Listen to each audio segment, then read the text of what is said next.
நேற்று ராத்திரியில் என்ன ஊறுகாய் செய்து எங்களுக்கு நின்று காரியம் நடச்சில்லையா? அடுத்து இன்னும் காலத்தை 10 மணி இது ஒரு வேலை முடிஞ்சில்லையா? நேற்று ராத்திரியே ராத்திரி வேலை முடியும் போதே மணி 11:15 11:30 கிட்டலாம் கழிஞ்சது. எனக்கு இன்னைக்கு நிறைய பேருக்கு ஊறுகாய் கொடுக்கணும். நாளைக்கு ஞாயிற்றுக்கிழமை கொரியர் அனுப்ப முடியாது. அப்போ சரி இன்னைக்கு ஊறுகாய் பண்ணி இதை ஆறுனதுக்கு அப்புறம் பாட்டிலில் அடைச்சி திங்கக்கிழமை அனுப்பலான்னு இருந்தால் நேற்று நைட்டிலே பண்ணிகிட்டே இருக்கேன். ரொம்ப கஷ்டமாக தான் இருக்குது தனியாளாக நின்று எல்லா வேலையும் பார்க்குறது.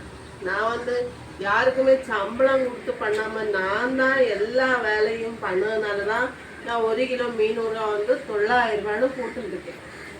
அதுவும் இந்த ஜூன் ஜூலை மாதத்துலாம் மீன் கிடைக்கிறதுக்கே பயங்கர கஷ்டம். ஒரு மீன் விலை எவ்வளோ பக்கத்தில் போக முடியாத அளவுக்கு விலைவாசி எல்லாம் கூடி போச்சு.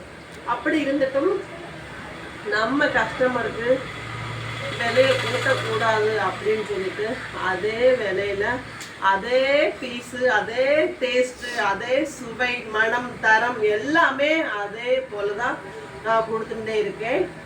அதனால் உங்களுக்கு யாருக்காவது மீன் ஊறுகாய் வேணும்னா நான் நம்பர் போட்டிருக்கேன். அந்த நம்பருக்கு கால் பண்ணி மறக்காமல் ஆர்டர் பண்ணிக்கோங்க.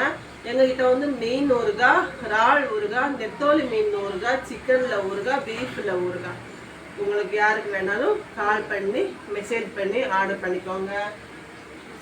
அப்புறமா வேற என்ன மீன் ஊறுகாய் சாப்பிடுவே?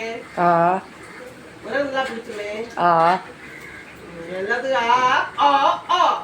பிடிச்சுன்னா காலத்து எந்திரிச்சது நைட்டு தூங்கும் போதே எனக்கு மைண்டு மொத்தமும் ஊறுகாய் பண்ணணும்னே ஒரே நினைப்பு.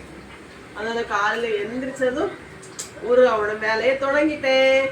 இன்னைக்கு நிறைய பேர் கொடுக்கணும். அதனால தான் முக்கியமாக இன்னைக்கு பண்ண ஆரம்பிச்சு இன்னைக்கு நிறைய பேர் கொடுக்கணும். அதனால தான். அப்புறமா வேற ஒன்றும் இல்லை. வேற என்ன? ஒன்றும் இல்லை.